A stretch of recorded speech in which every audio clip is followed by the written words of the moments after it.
Welcome to the Winter Drive. Colorado takes a huge, devastating loss to Kansas on the road, 21-37. And they came out as if they had already made it to the Big 12 championship game. At least so it seemed. Travis Hunter seemed like he came to play. Shedeur Sanders seemed like he came to play. But the rest of the team, I don't know where they were. Kansas was able to rush for 331 yards. And it was a massacre by their offensive line. And I got to give them some credit. The offensive line of Kansas, they completely showed out. The tackling for Colorado was atrocious. And the front seven, that was such a huge factor against Utah, which was a huge win for Colorado. They blew them out. They were not a factor today. I don't even know where to begin. In the first quarter, I knew something was off. But then again, you think, it's just normal Colorado Buffaloes starting off slow. The first quarter ended 10-0. The offense did absolutely nothing. They only had, I believe, 2 series in the first quarter, and they did nothing with the ball. Defense, you could tell that they were going to be in for a long day and a rude awakening because you see so many missed tackles coming from the defense. The defensive line got absolutely pushed around. They got bullied. And yeah, they rushed for over 331 yards against the Colorado Buffaloes. Shedeur Sanders seemed like he came ready to play. Travis Hunter came ready to play.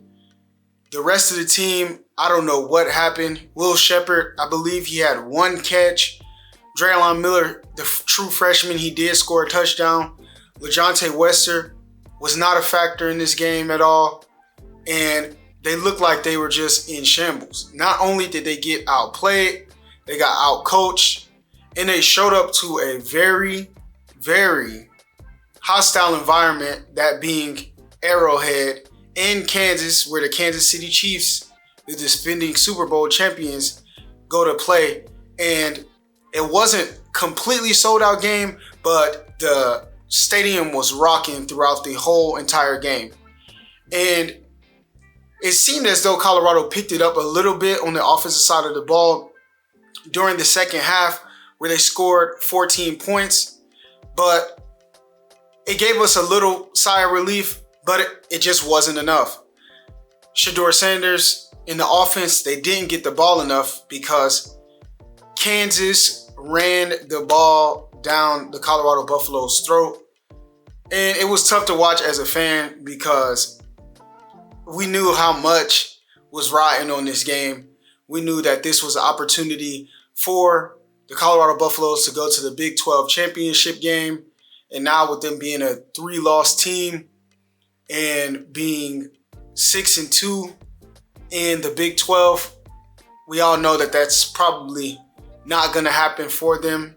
And it's definitely not, they're definitely not going to make it to the college football playoffs. The slow starts is how they normally start, but it just killed them this game, to be completely honest. It seemed as though we made little to no adjustments on how to stop the run on the defensive side of the ball.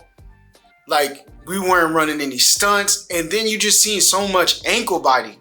No one was breaking down, setting their feet, chopping to make the tackle. You seen a lot of guys running in head first, flying at ankles of Jaden Daniels, and it was hard to watch, to be completely honest.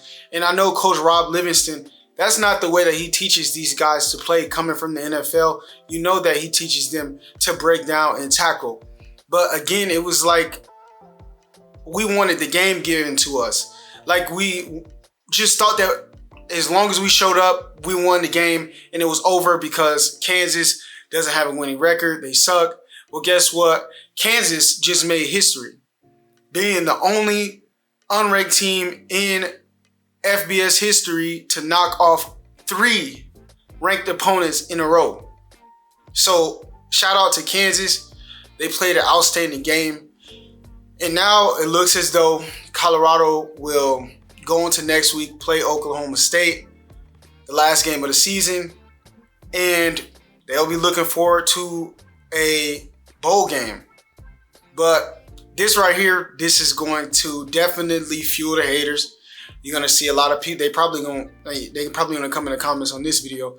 You're gonna see a lot of the haters, a lot of the detractors, a lot of people. You already seen it before the game was over. People were saying that Juju Lewis is probably rethinking his decision, and people were saying that, oh, now Coach Prime is definitely going to a different school. Oh, Coach Prime is definitely going to the NFL after this loss, which I don't believe any of that is true. As we've seen across the country, a lot of big teams were getting knocked off, just like Florida beat Ole Miss, so it definitely happens. And I'm just surprised that the rest of the team didn't come to show up and play. The run game was absolutely non-existent. The offensive line got pushed around. On that tip as well, I believe the Colorado Buffaloes ran the ball for like 42 yards throughout this whole game. And it was just like, you might as well not even do it. What they did instead was they threw screens to try to make up for the run game, but that wasn't good enough either. And so just looking forward to next week, Oklahoma State. Either way, win, lose, or draw, the Colorado Buffaloes are still bowl eligible. And yeah, all in all, the season is not a complete fail. When Coach Prime came into the seat, they won one game the season before. They won 4 games this first season. Now being in his second season, they have at least 8 wins. So that is still huge for the progression. As you can see, year after year, they're getting better. And that's all that matters. He's going to do a great job in recruiting. They're going to get a lot of guys to come in and play and fill those slots. It's going to be hard to replace Travis Hunter. I don't think anybody will. But he'll do a great job in recruiting. And it will be hard to replace Shedeur Sanders. But I believe that Coach Prime is a coach to get it done. Without further ado, that's all I got in this video. Peace out.